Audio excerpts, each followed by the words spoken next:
বাদল অধিবেশনের আগে এনসিপিআই সাংসদ হিসেবে স্বীকৃতি পাচ্ছেন সুদীপ বন্দ্যোপাধ্যায়, কাকলি ঘোষ দস্তিদাররা। এবং এনসিপিআই সূত্রে এখনো পর্যন্ত যে খবর পাওয়া যাচ্ছে, লোকসভা এনসিপিআই নেতা হচ্ছেন সুদীপ বন্দ্যোপাধ্যায় এবং এনসিপিআই মুখ্য সচেতক হচ্ছেন কাকলি ঘোষ দস্তিদার। এনসিপিআই ডেপুটি লিডার হচ্ছেন শতাব্দী রায়, এমনই খবর এনসিপিআই সূত্রে। লোকসভা স্পিকার এবং কেন্দ্রীয় স্বরাষ্ট্রমন্ত্রীর সঙ্গে সাক্ষাৎ, ওম বিড়লা, অমিত শাহের সঙ্গে কথা বলেছেন সুদীপ বন্দ্যোপাধ্যায়রা। 20 জুলাই শুরু হচ্ছে সংসদের বাদল অধিবেশন। গতকাল আমি আর কাকলি ওম বিড়লার সঙ্গে দেখা করেছি। 19 জুলাইয়ের মধ্যে নাম জমা নির্দেশ দিয়েছেন স্পিকার, এমনই জানিয়েছেন সুদীপ বন্দ্যোপাধ্যায়।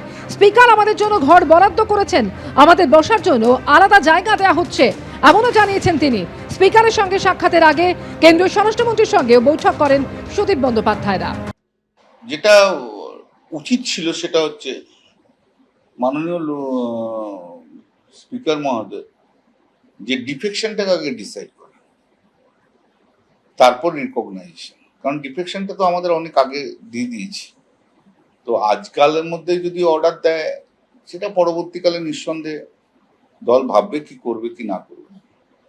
তো ওরা তো এনডিএর সঙ্গেই আছে, ওই 20 জন এমপি সব তো এনডিএর সঙ্গে আছে, ওরা অমিত শাহর সঙ্গে আছে, ভূপেন যাদবের সঙ্গে আছে।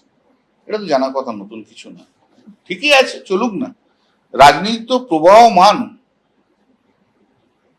2 বছর পর তাদের কি হাল হবে তারা দেখে নেবে, মানুষ কি করে সেটা দেখে নেবে, তাই না?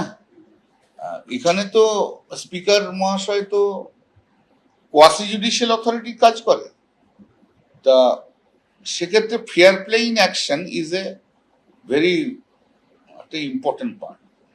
ট্রান্সপারেন্সি, ফেয়ার প্লে, রিজনেবলনেস, এগুলো খুব এক্সপেক্টেড। দেখা যাক না কি আছে, দেখা যাক। বিজেপির সঙ্গে থাকলে যা যা অবৈধ কাজ করা যায় এবং সেটাকে বৈধতার রূপ পায়, ভারতবর্ষের পার্লামেন্টে, গণতন্ত্রে সেটা আবার ভালো করে প্রকাশিত হবে। আপনারা জানেন যে দুর্নীতি, সিন্ডিকেট, তোলাবাজির মামলার তদন্তে কমিশন গঠনের কথা আগেই ঘোষণা করেছিলেন রাজ্যের মুখ্যমন্ত্রী শুভেন্দু অধিকারী, এবং সেই কমিশন কিভাবে কাজ করবে, তার ক্ষমতা কতটা হবে, তা নিয়ে জারি করা হলো বিজ্ঞপ্তি। কলকাতা হাইকোর্টের অবসরপ্রাপ্ত বিচারপতি বিশ্বজিৎ বসুর নেতৃত্বে গঠিত হয়েছে কমিশন। আর এই যে বিজ্ঞপ্তি প্রকাশিত হয়েছে, সেখানে বলা হয়েছে ঘূর্ণিঝড় আমফানের পুনর্বাসন, 100 দিনের কাজসহ বিভিন্ন ক্ষেত্রে যে প্রাতিষ্ঠানিক দুর্নীতির অভিযোগ এসেছে তার তদন্ত করবে এই কমিশন। তাছাড়াও রাজ্য সরকার ও কেন্দ্রীয় সরকারের প্রকল্পে আর্থিক অনিয়ম, তহবিলের অপব্যবহারের ঘটনার তদন্ত করবে তারা। পাশাপাশি স্কুল, কলেজ, বিশ্ববিদ্যালয়ে সংগঠিত দুর্নীতিরও তদন্ত করা হবে। তদন্ত করা হবে চিকিৎসা প্রতিষ্ঠানে দুর্নীতির অভিযোগেরও। কমিশন যে কোনো ব্যক্তির কাছ থেকে অভিযোগ নিতে পারবে এবং তা খতিয়ে দেখতে পারবে। প্রয়োজনে পুলিশকেও এফআইআর এর সুপারিশ করতে পারবে।